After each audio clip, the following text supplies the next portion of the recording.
Go ahead, Reggie. Able to teach, not quarrelsome, not a lover of money. Huh? They fired. They fired. They fired. Because it's a wrap. You have, but this is the job quality. This is their resume right here. Set. You're fired. But go ahead. He must manage his own family well. And you know why this is good?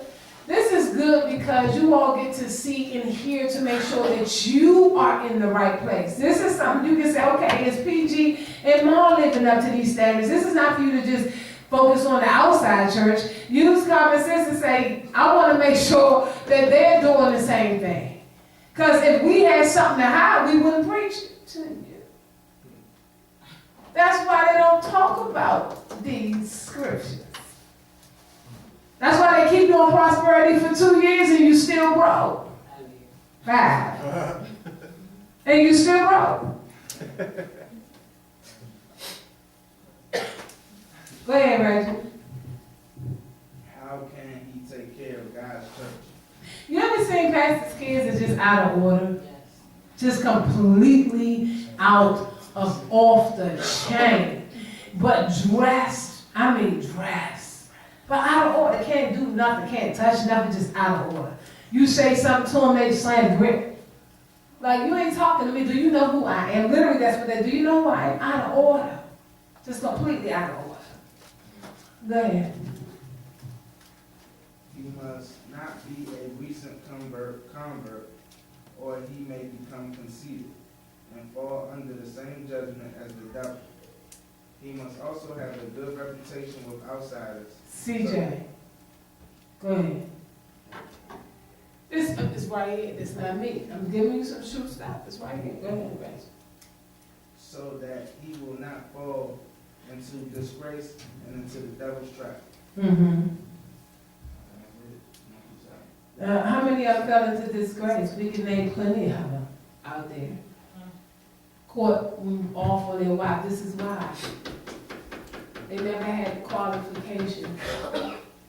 Next time somebody tell you, oh, you're past the words, tell them read 1 Timothy 3:1-7. Go to Titus 1:5 now. Who got that? Go ahead, babe.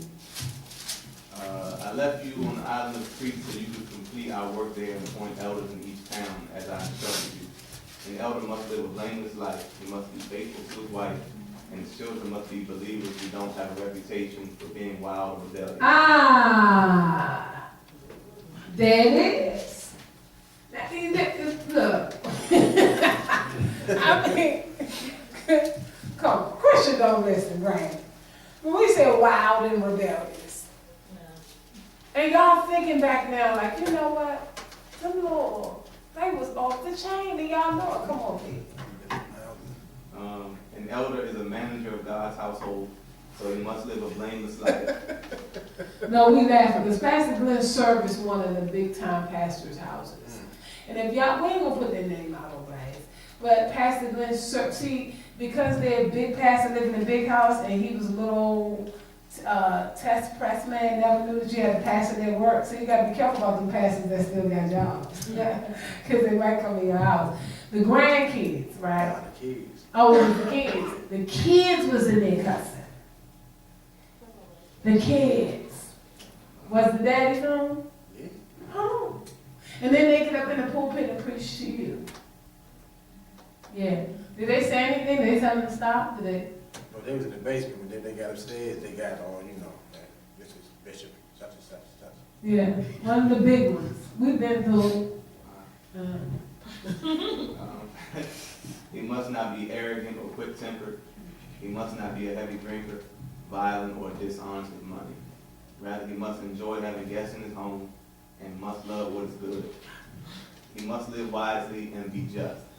He must live a devout and disciplined life. Guests in his home. He must have a strong belief in the trustworthy message he was taught. Then he will be able to encourage others with wholesome teaching.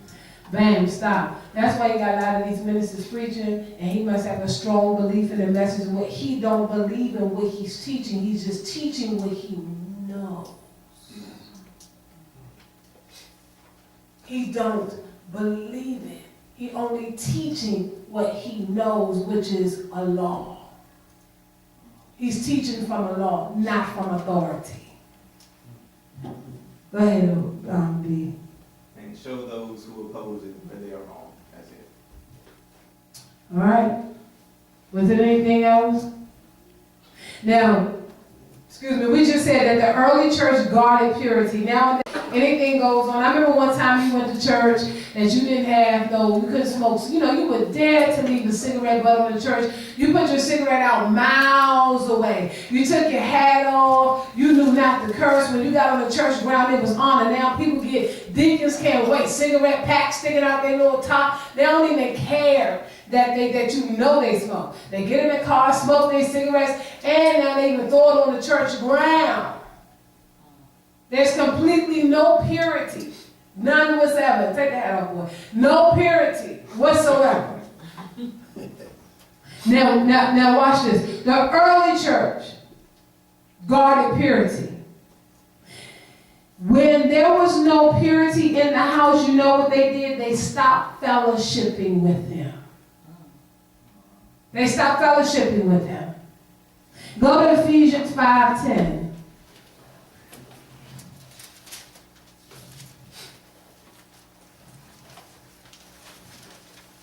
And somebody else go to 2 Thessalonians 3:6. Because the Lord's church withdrew from membership who did not live right. 2 Thessalonians 3:6. And Ephesians chapter 5, 10, and 11. Who got, give me 2 Thessalonians 3:6 first. Go ahead, Odie. Now we command you, brethren, in the name of our Lord Jesus Christ, that you keep away from every brother who leads an unruly life and not according to the tradition which you received from us. Okay. Ephesians 5, 10 through 11. Find out what is acceptable to the Lord, and have no fellowship with the unfruitful works of darkness, but rather expose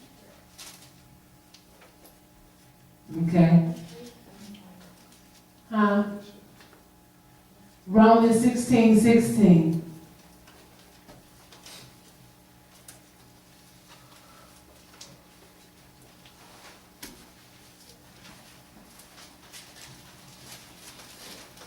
So basically we know from question number 2 that the true church has a spiritual mission. It's spiritual. And is genuinely interested in assisting you in spiritual matters. Not every time we have a conference do we have to have a celebrity at our conference. That is not a spiritual mission. You are paying that celebrity and you're using that celebrity to draw people. There's nothing spiritual about it. And these people who keep wanting to follow them and let them make excuses because that's what they itching ears want and that's how they want to go from to and fro, let them go. You don't have to have Martha Munizzi to sing to me. All I need is Jesus.